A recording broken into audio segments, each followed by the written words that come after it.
La ilaha illallah Muhammadun Rasulullah. Jazakallah khairan li al-fadil al-ustad Amin Ma'ruf yang telah membuka kajian rutin Ahad kita.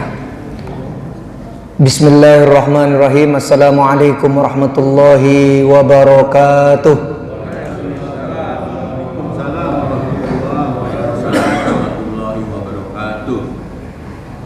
Pak RT masih semangat ya. Tadi dunia perairan aman ya. Itu dulu. Air itu di dalam surat Al-Anbiya sumber dari kehidupan, dan dari air Allah ciptakan semua makhluk ini.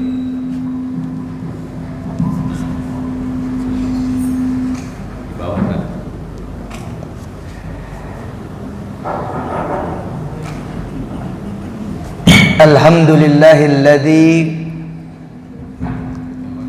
ja'ala syahra ramadana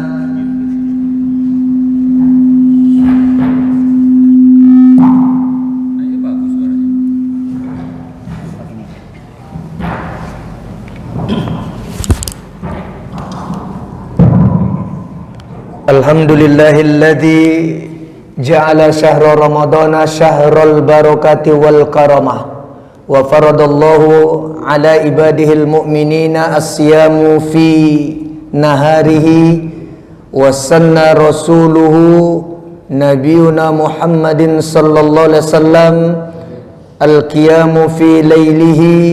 Asyhadu an la ilaha illallah wahdahu la syarika lahu wa asyhadu anna Muhammadan abduhu wa rasuluhu. Allahumma salli wa sallim wa barik ala nabiyyina Muhammadin.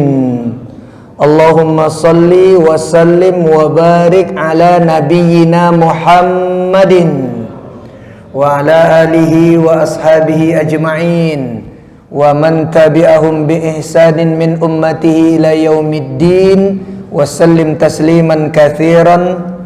Thumma amma ba'du. Ayuhas shaimun was-shaimat, a'azzakumullah. Bapak-bapak haji, ibu-ibu hajah yang sedang jihad berpuasa di siang Ramadan yang dimuliakan Allah. Kita tata niat yang ada di hati kita. Apa saja aktivitas amaliyah ibadah juga kegiatan dunia yang kita lakukan, jangan sekedar seremonial, seru-seruan semata, ikut-ikutan gak jelas. Tapi memang kita butuh Tuhan bernama Allah Subhanahu wa ta'ala. Kita butuh apa saja yang disyariatkannya, baik itu perintah yang harus kita kerjakan, anjuran ya, kemudian larangan yang harus kita jauhi, cerita kisah-kisah yang harus kita yakini. Kita butuh itu semua, dan kita senang untuk melaksanakan itu semua. Maka biar barokah ini, biar semangat, tetap semangat iramanya, kita awali dulu dengan mengharapkan kebarokahan dari asmaullah basmalah. Mari kita membaca basmalah terlebih dahulu. Bismillahirrahmanirrahim. Bismillahi awwalahu wa akhirahu. Syukur kepada Allah. Hari keberapa ini? Ramadannya Abu 18 versi Kementerian Agama dan umumnya, dan hari ke-19 versi saudara kita Muhammadiyun ya. Dan sampai ke hari ini alhamdulillah pada sehat, pada kuat, pada semangat, dan ada perbaikan-perbaikan yang signifikan dibandingkan Ramadan tahun lalu 1446 Hijriah 2025. Mungkin sudah mulai cek ulang itu. Sebelum Ramadan kemarin ada semacam muhasabah, evaluasi Ya, apa yang tahun lalu belum bisa dilaksanakan sepenuh Ramadan, apa yang akhirnya nggak tuntas, mudah-mudahan tidak terjadi lagi di bulan Ramadan ini gitu ya. Begitu teruslah kita mengaudit internal jiwa kita masing-masing gitu ya. Semakin mendekat kepada Allah dengan ajal kematian kita, yang orang bilang umurnya nambah, tapi hakikatnya kontrak hidup kita di dunia semakin berkurang, maka Islam mengajarkan grafik umur yang menurun, maka minimal grafik amal itu datar, minimal itu paling tidaklah menjaga konsistensi keberadaan amaliyah ibadah kita. Malah kalau bisa umur semakin menurun, berkurang, catatan di sisi Allah, amal kita semakin bertambah. Bukan hanya yang wajib, tapi juga yang sunnah-sunnah. Gitu ya. Hal-hal seperti inilah yang patut kita syukuri. Karena kalau nggak syukur, berat kita beramal. Di antara sebenarnya tafsir mensyukuri amalia, mensyukuri ibadah, itu yang surat Ibrahim yang populer itu, la in syakartum, kalau kalian pandai berterima kasih, la azidannakum, maka pasti aku tambah nikmatku kepada kalian, termasuk pandai mensyukuri amaliyah yang sudah dikerjakan, nanti semangat lagi melaksanakan amal-amal berikutnya gitu.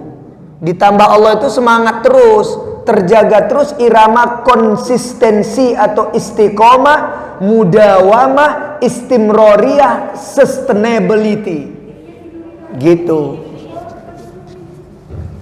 Makanya patut disyukuri semuanya ya. Bahkan katakanlah ada kurang sana sini, tapi masih bisa juga kita mengerjakannya, ya patut disyukuri, walaupun tetap ada evaluasi. Mari kita ucapkan kalimah syukur hamdalah. Alhamdulillahirabbil alamin. Alhamdulillahilladzi bi ni'matihi tatimmus shalihatu. Segala puji bagi Allah, sebab nikmatnya jugalah dia sempurnakan semua amalia dan kebaikan itu. Hadiah salawat dan salam untuk Nabi Muhammad sallallahu alaihi wasallam, juga untuk keluarganya at-tahirin at-tayyibin al-kiram, semua keturunannya dari dulu sampai akhir zaman, juga untuk semua sahabatnya ridwanullahi alaihim ajma'in.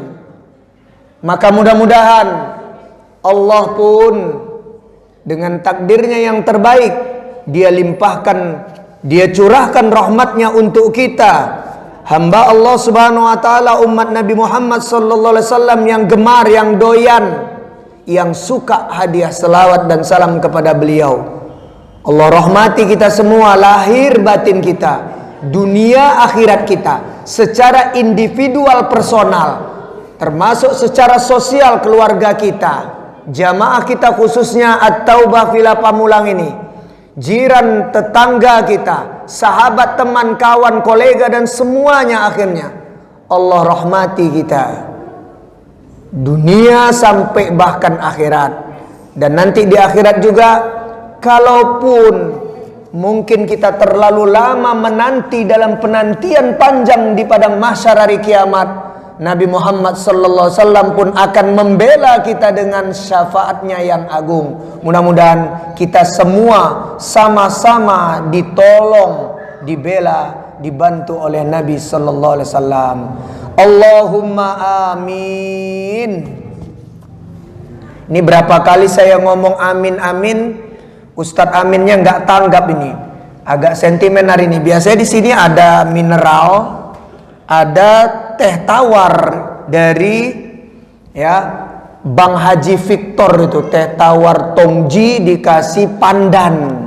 Kok kali ini giliran saya ngajar bentang-bentang tuan rumah dibiarin kayak gini nih. Ya kayak gurun Sahara kering gini ya. Apa kira-kira? Oh, Pak Okinya pun rupanya yang biasa ngidangin di sini lagi khusyuk dia menyimak. Mau nanti pas adzan maghrib. Wah, gitu ya Pak Mamang ya. Siap.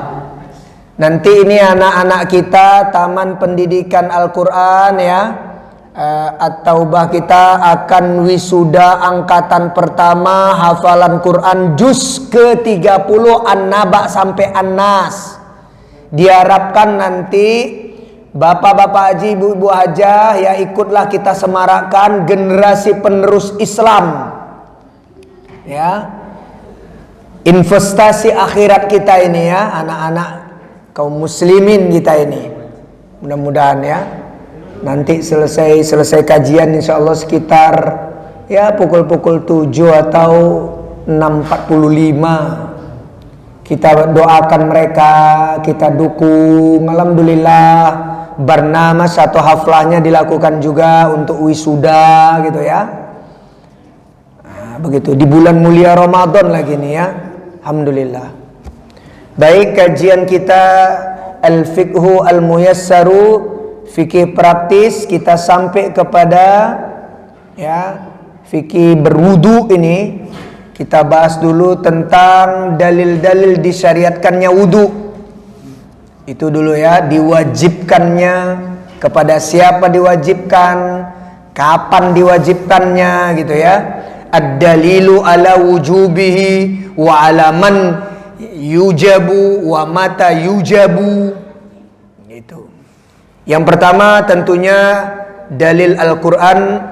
Allah Subhanahu wa taala berfirman dalam surat Al-Maidah, hidangan dari langit. Ya, nomor surat 5 ayat 6. Kita lihat dulu ini. Ini dasar pertama dan utama dan menjadi inti kenapa kita diperintahkan sholat, diperintahkan berwudu ketika akan sholat. Maaf. Ya ayyuhalladzina amanu, wahai segenap hambaku yang beriman, idza kuntum ilas sholati, kalau kalian akan menegakkan sholat, mendirikan sholat, kalau mau sholat, faghsilu wujuhakum, basuh terlebih dahulu muka kalian, wajah kalian. Perhatikan yang pertama, ada lafal membasuh, sebab nanti ada lafal mengusap. Nah, gitu ya. Jadi al-ghuslu itu membasuh ya. Yang pertama wajah. Nanti kita jelaskan batasannya. Wa aidiyakum, maksudnya waghsilu aidiyakum, basuh juga kedua tangan kalian, ilal marafiki, sampai kedua siku. Siku apa sikut sih nyebutnya? Kalau tidak digunakan namanya siku. Kalau digunakan untuk ngenain orang namanya sikut. Kenapa pula kau sikut aku gitu? Nggak ada. Kenapa pula kau siku aku? Nggak ada kan? Berarti kalau udah diginiin siku kita kepada orang lain namanya sikut ditambah T ujungnya. Tapi kalau nggak digunakan untuk ya dikenakan kepada orang lain namanya siku. Dah, yang dibasuh apa Buya Haji Edisam? Wajah dan kedua tangan sampai kedua siku. Nah, kedua siku itu nanti kenapa makanya orang wudhu itu dari ini kita sebut ujung tangan. Ujung jari ini ujung tangan karena pangkalnya itu dari bahu. Nah, makanya kenapa kalau ada keran atau kita nyiram itu dari jari-jari dulu sampai ke siku. Karena begitu lafal Al-Qur'annya ilal marofik, sampai menuju kedua siku. Berarti awalnya jangan dari kedua siku, gitu cara memahaminya. Makanya orang wudhu itu kan gini tuh, ya kan? Bukan dari siku ke ujung jari-jarinya. Terus kalau ada yang nanya, Ustadz, kalau dari siku memulainya, nggak apa-apa juga, bukan lantas bid'ah dolalah, ya nambah-nambahin, ya kurang ajar sama Allah, sesat, finnar, masuk neraka. Hanya gara-gara dia mulai dari siku, baru ujung jari. Wudhu kayak gitu masuk neraka katanya. Nggak gitu juga. Cuma itu tertib administrasinya saja. Enggaklah sampai disanksi keras oleh Allah. Gitu. Udah. Berarti yang dibasuh udah dua. Wajah dan kedua tangan sampai kedua siku. Nah ini sekarang lafal mengusap. Wamsahu biru'usikum. Adapun wajah kalian cukup, maaf. Adapun kepala kalian, kepala ya, bukan rambut. Roksun itu kepala, sya'run itu baru rambut. Allah bilang wamsau, dan usaplah biru'usikum. Bentuk jamak roksun itu ru'usun. Kalau sya'run bisu'urikum. Sya'run bentuk tunggal, ya su'urun bentuk jamaknya. Allah nggak bilang rambut, kepala. Karena nanti kalau bilang rambut, orang yang terkena penyakit apolesia, kebotakan permanen, seperti Deddy Corbuzier, kasihan, nggak ada rambut. Kecuali Buya Haji Edi Sam, makin tua rambutnya makin numbuh, yang tadinya agak-agak muda putih, makin tua makin hitam. Ini memang ya agak langka beliau ini, perlu dilestarikan ini. Ya. Gitu. Kepala itu diusap. Nanti dijelaskan kenapa jadinya diusap, enggak dibasuh. Bi-nya pun bi, ya, ada lafal biru'usikum. Ba-nya nanti ulama berbeda pendapat, setidaknya dua poros. Dua poros utama. Ba yang pertama menafsirkan seperti Imam Syafi'i. Ba-nya diartikan li tab'id, sebagian saja. Tapi kebanyakan ulama mengatakan li tajmi, keseluruhan kepala. Gitu. Jadi jangan dipermasalahkan nanti orang ada yang mengusap kepalanya semua. Ini boros amat bapak ini. Enggak. Nanti ada hadisnya. Tapi juga jangan dipersalahkan seperti mazhab Syafi'i, dia sedikit saja dari bagian kepala, ting ting ting. Nah, cukup. Udah sah. Jangan juga aneh kali wudhu orang ini. Jangan. Ya. Orang yang suka nyinyir, suka meneliti amal-amal orang lain, sebenarnya dalam konsep atau perspektif Islam bermasalah itu hatinya. Ngapain juga ngurusin amal orang? Gitu. Ya, urus saja amal sendiri. Oh, berarti kepala dibasuh apa diusap? Usap. Ya, basuh itu seperti apa? Usap itu seperti apa? Nanti. Dan kepala diusap ada sebagian, ada keseluruhan. Dua mazhab, ya dua poros pandangannya ulama. Wa arjulakum.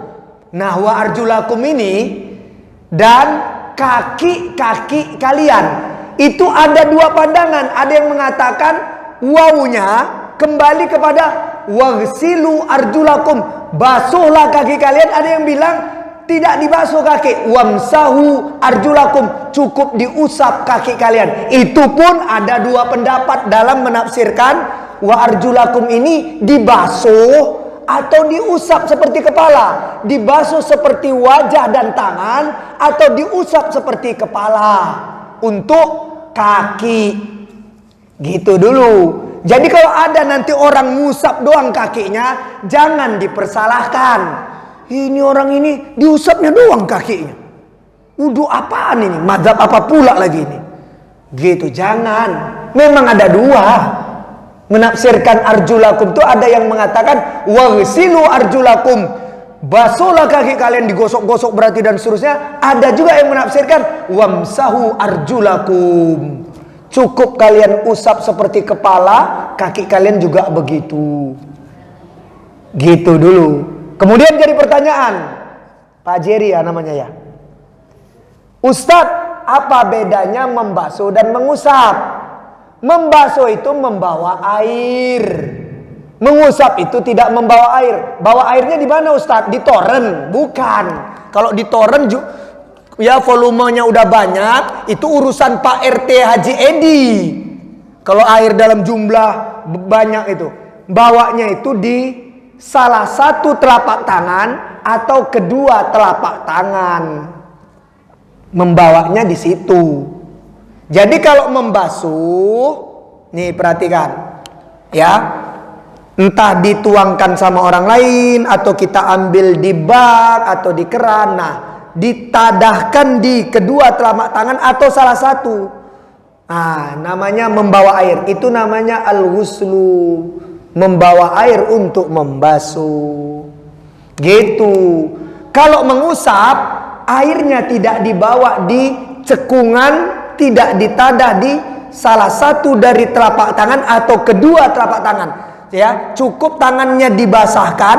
Nah, tidak bawa air, begini saja, ya. Begini itu maksudnya jarinya dirapatin atau direnggangin Ustaz? Bukan jari yang dibahas, ya, telapak tangan. Dah gini aja. Ini namanya mengusap, mashun, ya. Itu dulu dipahamin. Jadi Allah bilang begitu ya. Kemudian kaki ilal ka'baini, cukup sampai buku lali kata orang Malaysia, kata orang Melayu. Mata kaki. Kedua mata kaki. Orang Malaysia bilang buku lali, bahasa Melayu itu. Ya, di Riau juga buku lali. Tapi Riau kan juga karena Melayunya campur, jadinya dibilang juga mata kaki. Jadi kaki kita punya mata-mata. Rupanya ya, punya spion dia untuk memata-matain langkah kita kemana. Oh, dia mata-matain. Makanya kita bilang mata kaki, karena gitu kata Allah ya, al-yauma nakhtimu ala afwahim, nanti di hari kiamat mulut-mulut kalian ditutup, wa tukallimuna aydihim, dan akan berbicara tangan-tangan kalian, ya, wa tashhadu arju lakum, dan kaki-kaki kalian akan menyaksikan. Gimana dia nyaksikan kalau dia nggak punya mata? Jadi benar juga itu dibilang mata kaki. Biar langkah kita kemana? Ayo kau Esawi, kemana kau melangkah setelah suruk ini? Kuperhatikan kau dan kusaksikan nanti di hadapan Allah. Gitu kata kaki kita. Surat Yasin. Ya. Wa in kuntum junuban fattahharu. Kalau junub, Pak Haji, siapa nama Pak Haji? Bagio. Kalau nanya, Ustadz, junub itu bentuk jamak, bentuk tunggalnya jambun. Junub itu apa maksudnya Ustadz? Junub itu secara bahasa Pak Haji Bagio artinya perut. Perut nih. Kenapa istilah hadas besar itu disebut junub? Kan jadi pertanyaan. Karena penyebab hadas besar itu keluarnya dari sumber perut. Mani, head, nifas, itu dari arah perut keluar ke arah kelamin, alat vital. Itu penyebab hadas besar. Penyebab seseorang dalam keadaan berjunub. Berjunub itu artinya berperut-perut. Kan bentuk jamak, bentuk tunggalnya janbun. Gitu ya, Pak Haji Kiai Muiz, calon RW 19 apa 17? 17 saya ingatlah sama Pak Haji Budi nanti. Entar dulu kata Pak Haji Budi, saya baru melaksanakan amanah-amanah saya, kata beliau, untuk menyelesaikan amanah ini gitu. Gitu ya. Jadi kalau dalam keadaan junub, Apa aja yang menyebabkan junub? Keluar mani. Mani itu tidak eksklusif milik laki-laki, perempuan juga ada keluar mani. Jadi mimpi keluar mani itu berlaku juga untuk perempuan. Namanya wet dream, mimpi basah. Al-hulum bahasa Arabnya. Ya, mimpi basah. Apalagi yang menyebabkan junub? Hadas besar, keluar darah. Tapi untuk perempuan. Ya, namanya damun tobiiyun, darah kebiasaan, bahasa Inggrisnya period atau menstruation. Kita bilang bahasa Al-Qur'annya haid, menstruasi. Kita bilang juga istilah kita datang bulan karena periode, per bulan rutin, regular. Gitu. Ya, untuk perempuan saja. Terus ada lagi keadaan junub, keluar darah juga karena bersalin, namanya nifas. Nifas itu apa artinya Ustadz? Jiwa atau nyawa, karena melahirkan. Maksudnya ada jiwa baru yang terlahir, ada bayi gitu aja nifas itu. Ya, 40-an nari itu keluar darahnya. Itu junub. Ya. Dan yang semakna dengan itu. Nah, sekarang kita baca dulu ya, nggak saya habiskan. Oh, habiskan aja lah ini firman Allah khususnya untuk hadas kecil, hadas besar, wudhu dan mandi junub. Ya, jadi kalau dalam keadaan junub, fattoharu maksudnya mandi, bersucinya itu mandi, tidak cukup dengan wudhu saja gitu tafsirnya. Nanti bersucilah udah cukup mandi, enggak. Wa in kuntum mardo, namun begitu pun, apakah kalian mukim tidak bepergian atau kalian safar sedang bepergian, keadaan kalian sedang sakit. Ya, sakit yang kemudian tidak boleh berurusan dengan air, gitu maksudnya. Au ala safarin, atau kalian sedang berpergian, sedang ya menjalani safari, perjalanan. Au jaa ahadun minkum minal ghaiti, atau kalian sedang buang air besar BAB. Au lamastumun nisaa, atau kalian selesai menyentuh istri kalian. Nah, nanti menyentuh ini pun ada yang bilang menjima, ya, bercampur halal suami istri yang sah itu. Ada yang bilang menyentuh ya sentuhan biasa. Falam tajidu ma'an, kemudian terbatas air, nggak ketemu air, ya, atau tidak boleh berurusan dengan air, airnya berlimpah, tapi karena sakit nggak boleh kena air, kata medis, kata dokter. Maka apa penggantinya? Fatayammamu. Tayamum itu artinya menyengajakan niat. Arti aslinya tayamum, menyengajakan tekad, gitu. Itu arti tayamum. Sengaja mau melakukan sesuatu, wah itu namanya tayamum. Sama juga makna tayamum itu qasdun, sengaja gitu, mau melakukan satu. Tayamumnya pakai apa? Soi dan debu toyiban yang suci. Debu, pasir atau tanah. Kalau pasir jangan yang diberakin kucing. Nggak tahu tuh kalau ada orang ngerenov rumah atau ada pembangunan rumah yang ada pasir-pasir di pinggir jalan tuh, suka diberakin kucing. Gitu. Ya cari pasirnya yang bersih. Gimana cara tayamum pakai pasir? Cukup ini. Famsahu biwujuhikum, enggak faksilu, usap wajah kalian, wa aidiyakum minhu, dan usap kedua tangan kalian menggunakan pasir yang suci tersebut. Allah nggak bilang ya fagsilu wujuhakum wa aidiyakum minhu, basuh. Wah, kalau basuh nanti habis muka kita disiramin pasir atau tanah. Kan namanya membasuh membawa material tadi kan. Kalau mengusap kan tidak kan? Gitu. Dah, ila akhiril ayat.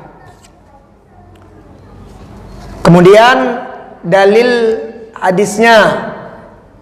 Ya. Riwayat Al-Bukhari dan Muslim dari sahabat Abu Hurairah, la tuqbalu salatu ahadikum, enggak diterima salat kalian idza ahdatsa, kalau masih punya hadas. Maksudnya hadas kecil, hatta yatawaddoa, kecuali dia tuntaskan hadasnya dengan berwudu dulu, kata Nabi. Sahabat Abdullah bin Umar pula meriwayatkan, diriwayatkan oleh Imam Muslim, la tuqbalu salatun, tidak diterima suatu solatan bi ghairi tuhurin, kecuali tanpa bersuci, maksudnya wudu, wala sodakotun, dan sedekah kalian pun tidak akan diterima, min gululin, dari sumber-sumber tidak jelas, mencuri, menipu, memanipulasi, pokoknya nggak jelas lah. Sahabat Abdullah bin Abbas radhiyallahu taala anhuma pula meriwayatkan, ya, diriwayatkan oleh Abu Daud, At-Tirmidzi, An-Nasa'i, innama umirtu bil wudu'i, sungguh hanya saja aku diperintahkan untuk berwudu idza kumtu ila sholati, ketika aku akan menegakkan sholat. Perhatikan ini lafalnya firman Allah, ya, idza kumtum. Perhatikan ya, tunggu kasih tahu dulu dia. Kalau kalian telah, arti aslinya ya, kalimat aslinya firman Allah surat Al-Maidah tadi ya, ayat 6, idza, apabila, kumtum itu past tense loh, fi'il madi, kata kerja telah berlalu. Kalau kalian telah sholat, kan jadi lucu ya. Maka kata Allah, faksilu, dan seterusnya, baru berudu. Pak Ajeri, Allah bilang begitu tuh. Kalau Pak Ajeri udah selesai sholat, baru wudunya nanti. Gitulah lafal aslinya. Hadisnya riwayat Abdullah bin Abbas juga gitu tadi. Idza kumtu, kalau aku telah sholat, gitu. Telah berdiri, ya, ila sholati, mengerjakan sholat. Loh, ini kok begini jadinya lafalnya? Kemudian ulama pakar bahasa mengatakan, kalau ada lafal idza, apabila ketemu dengan fi'il madi, maka maknanya fi'il mudhari, maknanya akan, bukan telah. Kalau ada lafal apabila kamu telah sholat, maksudnya apabila kamu akan sholat. Begitu kaidah bahasa Arabnya. Dan idza kalau ketemu fi'il mudhari, kata kerja akan dimaknain fi'il madi, kata kerja telah, sebaliknya pula. Gitu. Misalnya, idza tuqimu, ketika kamu akan mengerjakan. Maksudnya ketika kamu telah mengerjakan. Sebaliknya, gitu, ya. Nah, sekarang kita bahas tentang wudunya, wajah. Ya, yang pertama wajah. Wajah itu muka. Nih, kita lihat dari atas dulu. Tumbuhnya rambut-rambut kita. Ya, jalanin ke samping, dahi atau kening, sisi kiri kanan. Terus sampai, sebenarnya kalau ngikut rambut, cambang, ini cambang ya namanya, jambang. Tapi juga ini namanya anak telinga, yang sebelum ke rongga telinga nih. Nah, situ. Udah. Terus dagu ini yang ada tengkoraknya nih. Dagu ada tengkoraknya. Itulah wajah. Kemudian karena tadi membawa air membasuh, itu diharapkan lebih banyak digosok-gosok. Terutama di bawah cekungan mata. Apalagi yang udah berkerut. Gitu ya. Nah, itu membasuh wajah bawa air. Jadi kalau ada, seandainya nih ada orang wudu, dulu namanya kolah, itu kalau di Banten masjid. Di Provinsi Banten tuh masjid apa namanya itu, Masjid Agung itu. Itu masih ada kola itu. Gede banget. Itu orang ada yang basuh wajah gini. Ya memang membasuh, cuma ya nggak boleh gitu banget juga. Kadang-kadang dia kumur-kumur pun dibuang ya pula ke dalam itu. Ya subhanallah. Saya pernah ngeliat itu soalnya. Ini orang mentang-mentang kolahnya itu kayak buaknya gede banget itu dari semen itu. Dia pun disembur pula lagi ke dalam kolah itu. Ya. Nah, itu ya. Kita bahas dulu bukan pembukaannya yang kumur-kumur hidung itu nanti dulu. Ini kita bahas yang sesuai redaksi Qur'annya aja dulu. Nah, itu wajah. Terus membasuh kedua tangan sampai siku. Nah, siku itu kenapa Allah bahas siku? Karena siku dikatakan siku kalau dia ditekuk. Baru siku.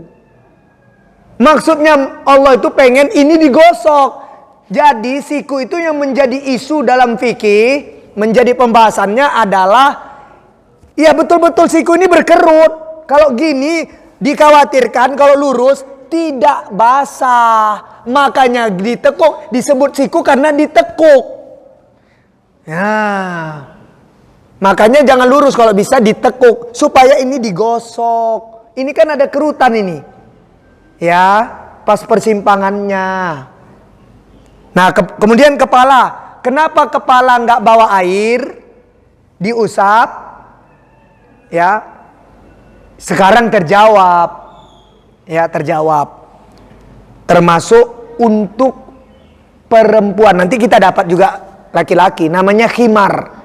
Khimar itu penutup kepala. Semua penutup kepala. Mau kopiah, mau sorban, mau jilbab. Semua yang menutupin kepala sehingga tertutup juga rambut-rambut itu namanya khimar, pakai kha, bukan pakai ha. Kalau khimar itu keledai. Ya. Nah, ini penutup kepala. Ada di surat Al-Ahzab, bi khumurihinna. Menutupin ya, penutup kepala wanita-wanita muslimah mukminah. Nah, ini kepala ditutup sama khimar. Misalnya ada orang udah pakai sorban, laki-laki nih, perempuan pakai jilbab, dan dia khawatir kalau uduk di tempat barengan, biasanya di mall atau tempat-tempat umum, itu campur laki-laki perempuan, itu nggak perlu dibasuh kepala. Itulah jawabannya. Kalau dibasuh, ya, sementara kita tidak perlu melepas khimar penutup kepala, habislah itu jilbab-jilbab perempuan itu, ya kan? Ditampungnya air itu, basahlah itu jilbabnya. Tapi dia cukup basahin tangannya, dia sentuh saja bagian atas, bagian luar jilbabnya. Kadang-kadang perempuan-perempuan tuh nggak tahu caranya. Tempat uduknya nyampur laki-laki perempuan, dia tetap mau menjaga auratnya, dimajukanlah sedikit jilbabnya, kemudian dipaksakannya masuk lewat dahinya. Enggak perlu begitu. Kasih tahu tuh istri-istri kita. Oh, Ustadz kok ngomong istrinya banyak? Ya karena bapak-bapaknya banyak. Nanti salah paham lagi ibu-ibu juga. Ustadz nih subuh-subuh Ramadan ngomong istri-istri. Satu aja ngomongnya Ustadz, kasih tahu istri kita. Nah gitu Ustadz baru benar gitu. Oh ya, di Quran memang azwajihinna, istri-istri kalian. Dah, gitu ya. Itu namanya mengusap. Jadi yang pakai sorban pun laki-laki udah rapi, udah nggak usah dilepas sorbannya. Ya, basahin dikit tangannya, entah di bak, entah di keran, set, udah giniin aja. Oh berarti Ustadz, kata Pak Eri, saya boleh uduk pakai kopiah? Boleh. Boleh. Terus yang saya usap kopiah saya Ustadz? Iya beneran. Saya nggak ngarang. Masa saya ngarang hukum Islam? Gitu. Maksudnya dibasahin ke kopiahnya. Iya. Bukan pakai kopi. Maksud si Abu. Mentang-mentang dia jualan kopi. Teh talua nanti. Aku tunggu nanti pas buka itu. Kalau nggak ada, liatin aja. Gitu. Nah, untuk kaki itulah kenapa ada membasuh, ada mengusap. Karena nanti ada masanya di hadis kita temukan, terutama kalau safar, Tapi sebenarnya nggak safar juga, nggak bepergian yang minimal 60 kilo. Kita misalnya kayak saya ini pakai stokin, pakai kaos kaki, terus wudu, saya nggak lepas kaos kaki saya basahin tangan saya, jadi nggak membasuh nih, saya basahin, saya usap nih, ini sah. Jadi kaki boleh dibasuh, boleh diusap. Kalau basuh bawa air, kalau usap cukup basahin tangan dikit, udah tempelin gini, sah. Bahkan di hadis itu yang safar jadi pakai muza itu ini sepatu pendekar yang tingginya sampai dekat lutut, terus talinya banyak, tahu kan talinya klek gitu. Nah itu nggak usah dilepas kata Nabi gitu. Tapi syaratnya sebelum memasukkan kakinya ke sepatu, sebelum masuk, syaratnya kakinya suci, sisi dalam sepatunya juga suci. Kalau pakai kaos kaki lagi, kaos kakinya juga suci. Maka nggak usah dilepas kaos kaki, nggak usah dilepas sepatu, diusap bagian punggungnya sepatu. Bayangin ya, bagian punggung sepatu. Titit gitu. Itu caranya. Ya. Paham ya? Tangan tadi ambil siku, ya. Kepala. Nah cuma kalau kepala mengusap keseluruhan, kalau baknya diartikan keseluruhan, memang Nabi begitu kata sahabat. Nabi ya memasukkan tangannya ke tempat air wudu, seret dah. Nabi hadapkan kedua telapak tangannya ke arah wajahnya.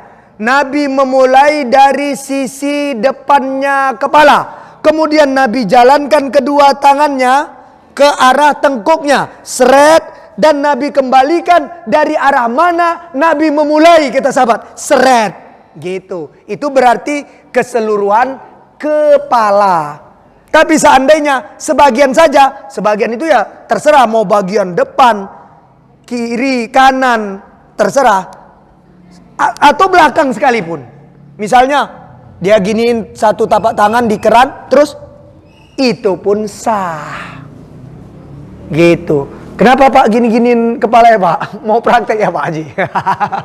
Iya. Gitu ya. Nah, tapi Ustadz kalau saya menyeluruh, ya kayak tadi, saya udah rapi rambut, udah pakai pomade lagi, pakai tanco gitu kan. Nanti acak-acakan, ini mau dandan apa mau ibadah? Ya udah biarin aja kalau gini, seret, dibalikin lagi, terus acak-acakan, ya nanti dirapikan aja pakai sisir jari-jari tangan gini, udah.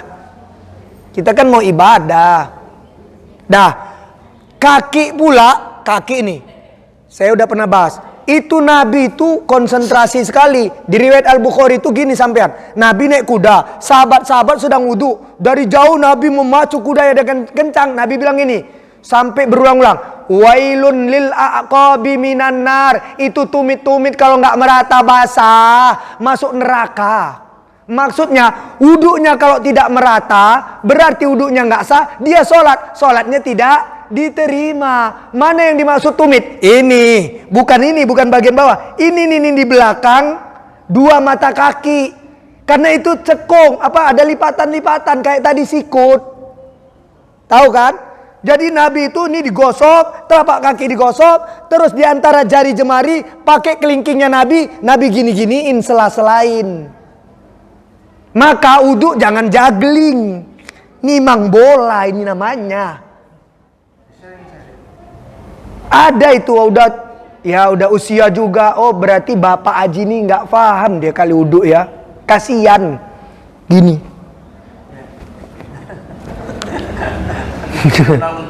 Pernah kan ngeliat kan ya? Kalau anak-anak remaja, anak-anak apa mungkin maklum juga lah kita. Kadang-kadang ini kita lihat, ini bapak-bapak, kenapa dia gini? Kayak sungkan kali tuh gosok kakinya sendiri. Apa dia perlu ada jasa gosok kaki kali ya? Padahal kadang-kadang kan di tempat wudhu itu ada namanya ya stainless steel atau besi untuk dia mengangkatin kakinya. Atau ada tempat duduk kayak di sini di luar tuh kan duduk biar kaki itu bisa digosok tumit belakang nih. Nah namanya tumit ini yang dibahas Nabi. Bukan tumit itu yang sisi ke arah bawah bumi itu bukan, tapi yang belakang. Terus Nabi juga menggosok tapak kakinya dan Nabi menyela-nyela di antara jari-jari kakinya pakai kelingkingnya. Karena Nabi itu ininya, wah badan Nabi bagus jadi sempit. Sehingga kalau pakai jari kelingking kan yang terkecil gitu. Bahkan kalau yang ada kuku, tangan dan kaki tadi dikorek-korek itu kukunya gini. Kalau kukunya lagi panjang dikit, makanya suruh gunting itu kuku. Supaya wuduknya merata. Demikian ya. Bapak-bapak haji sekalian, saya udah membahas ini dulu lah ya. Mudah-mudahan kita wuduknya diperhatikan lagi. Ini bukan amal biasa, amal luar biasa. Perhatikan kata Nabi, siapa yang wudhu, man ya tawad doa, fa ahsanal wudu'a, ya dia sempurnakan wudhunya kayak tadi merata apa semuanya. Kemudian selesai dia baca la ilaha illallah wahdahu la syarika lahu, laul mulku wa laul hamdu wa huwa ala kulli syai'in qadir. Apa kata Nabi? Dibukakan 8 pintu surga untuknya dan dia bisa masuk ke 8 pintu surga itu semaunya. Jadi bukan amal biasa wudhu ini. Ya. Wallahu a'lam.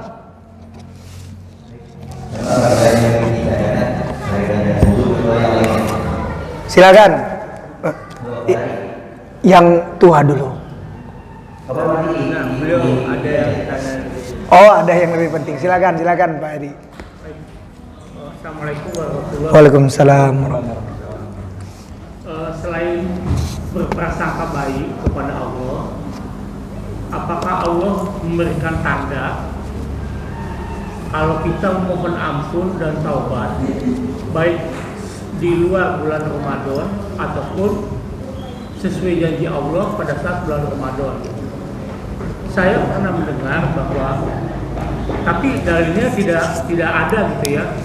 Katanya kalau tanda Allah mengampuni atau menerima taubat seorang hambanya, itu dimudahkan dia untuk sholat subuh berjamaah.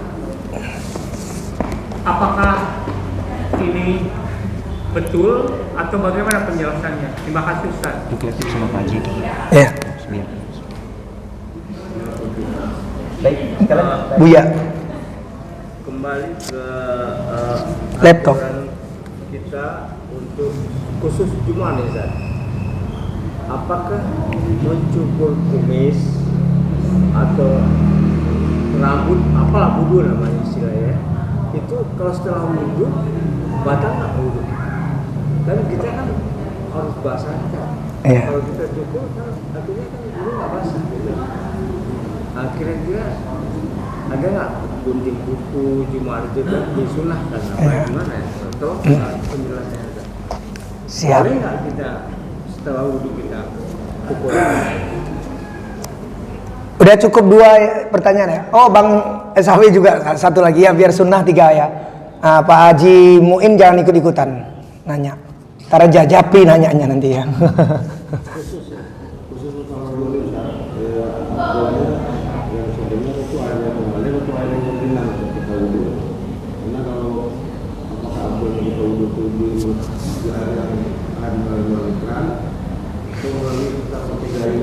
Siap. Syukron. Pak Ajeri gini. Ya, ini harus dipahamin kaidah ulama menjelaskan. Tidaklah seseorang itu melafalkan istighfar, minta maaf, minta ampun sama Allah dengan berbagai redaksinya. Mau yang pendek, mau yang paling sempurna yaitu Sayyidul Istighfar, Allahumma anta rabbi la ilaha illa anta khalaqtani dan seterusnya.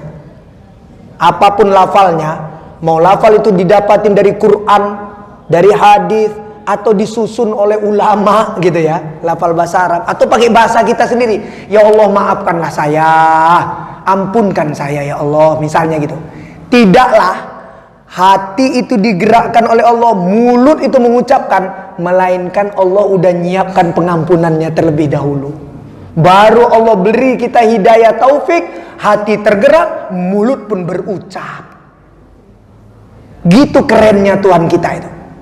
Jadi seorang hamba laki-laki yang bernama Heri mau diampunkan, mau Ramadan, mau di luar Ramadan, sebelum diampunkan Allah udah sebelum diucapkan itu, diterima atau tidak itu pengampunannya, lafal istighfarnya itu ya, Allah siapkan dulu. hei hambaku Heri, aku akan mengampunkanmu, memaafkanmu. Maka sekarang kata Allah, digerakkan hati kita, ucapkan lafal ini. Gitu. Itu satu. Tidaklah Allah ya nyuruh kita doa, diangkat tangan itu, diucapkan lafal-lafal doa itu dari Quran kayak dari hadis, pakai bahasa Arab, pakai bahasa kita sendiri masing-masing, kecuali Allah udah siapkan dulu kabulnya doa itu. Mau cepat, mau lambat, mau seperti apa bentuk pengabulannya, itu rahasia Allah. Jadi seorang hamba Edisam, hei Edisam, aku mau ngasih kamu sesuatu ini. Sekarang kamu doakan sesuatu ini. Gitu. Maka hati tergerak, mulut pun berucap. Begitu juga dengan ya, ketika kita terselamatkan dari musibah, dari apa saja. Jadi Allah udah selamatkan kita dulu dalam kehendaknya, kemudian digerakkan hati kita, mulut berucap, badan juga menghindar. Begitu Allah itu. Cobaan-cobaan juga, tidaklah Allah beri kita sabar, kita tabah terhadap cobaan, melainkan Allah udah siapkan dulu solusinya, jawabannya, keluar dari permasalahan itu udah disiapkan Allah. Baru kemudian Allah uji kita, entah dengan diri kita, entah keluarga, harta, kerjaan, usaha, bisnis, dan seterusnya dan seterusnya. Tapi udah Allah siapkan dulu jawaban-jawaban, solusi-solusinya yang terbaik dari Allah untuk kita. Itu kerennya Tuhan kita. Jadi bukan hanya sebatas tadi kita banyak-banyak husnudzon billah terhadap istighfar kita ini diterima enggak ya, sehingga dosa-dosa kita diampunkan. Ya, ketika mulut ini dengan mudahnya mau mengucapkan astagfirullahaladzim, ya udah berarti udah diampunkan. Nah gitu jawabannya. Karena tidaklah mulut ini terus kok serta-merta beristighfar, melainkan pengampunan itu lebih awal daripada sekedar ucapan istighfar kita. Keren kan Tuhan kita kan? Iya. Oleh karena itu, itulah kenapa kita dimotivasi banyak beramal, zikir, wirid, istighfar, salawat dan seterusnya. Berarti banyak udah ini stok yang disiapkan Allah memang untuk kita. Tapi kalau kita malas-malas, ya berarti memang tidak ada pengampunan itu, tidak ada pengabulan doa itu dan seterusnya. Jadi yang suka zikir, wirid, istighfar, selawat, suka sholat sunnah, suka baca Quran, ya berarti pengabulan, keberkahan, pengampunan itu banyak stoknya punya dia itu. Maka kita harus cemburu ngelihat orang-orang kayak gitu. Nggak usah khawatir, gitu. Bukan hanya sekedar husnudzon billah, yang memang keren Allah itu, udah disiapkan. Sekali aja astagfirullah, udah sebelum pun diucapkan udah disiapkan Allah, kemudian digerakkan hati, dibunyikanlah mulut itu. Itu, ya. Kalau Buya tadi, ya. Batalkah wudhu kita? Iya. Setelah wudhu kita baru. Iya. Jadi pembatal wudhu itu Buya, tidak ada mencukur-cukur rambut dan bulu yang ada di tubuh kita, khususnya yang ada di anggota yang akan atau telah diwuduin. Itu nggak ada. Tidak ada dalam pembahasan fikih dulu sampai sekarang. Semua mazhab kalau udah wudu kemudian cukur kumis atau potong rambut walaupun sedikit, ya. Ini yang di wajah dan bagian kepala yang ada rambut dan ada bulu misalnya kan ya. Itu tidak ada pembahasan membatalkan wudu. Kada. Ya. Nah, terus tadi Bang SAW mempertanyakan masalah jadi yang penting syaratnya kita di awal-awal baik untuk wudu maupun mandi itu air itu layak dia suci dan dia juga punya kriteria bisa mensucikan hadas kecil atau hadas besar. Maka nanti ada pembahasan apakah dari keran, apakah disiramkan utama atau dari bak itu langsung. Kalau dari bak, nah itu yang dibahas, minimal 2 kullah Gitu ceritanya. Pembahasan hadisnya begitu. Minimal 2 kullah. Ya macam-macam. Kemudian ditukar ke dalam liter. 2 kullah itu berapa liter, nanti banyaklah pembahasan, beda-beda ya. Yang penting jumlah airnya, volume airnya memang minimal itu. Kalaupun kita mau cemplungin harus begitu syarat minimalnya 2 kullah. Nah, jadi bukan membahas mana yang lebih utama, dari keran, pakai gayung, atau dicemplungin di bak, yang bak itu pun lebih dari 2 kullah atau minimal 2 kullah. Enggak gitu bahasnya. Yang penting airnya suci keadaannya, dan dia layak untuk mensucikan sebagai alat untuk berwudu atau mandi junub. Itu poin utamanya Bang Haji. Bukan tata caranya, itu bukan. Paham ya? Cukup kiranya kita tutup dengan hamdalah alhamdulillahirabbil alamin. Hadiah selawat dan salam untuk Nabi. Allahumma shalli wa sallim ala nabiyina Muhammadin wa ala alihi washabihi ajmain. Penutup kajian kita, subhanakallahumma wa bihamdika asyhadu an la ilaha illa anta astaghfiruka wa atubu ilaika. Wal afu minkum, wassalamu alaikum warahmatullahi wabarakatuh.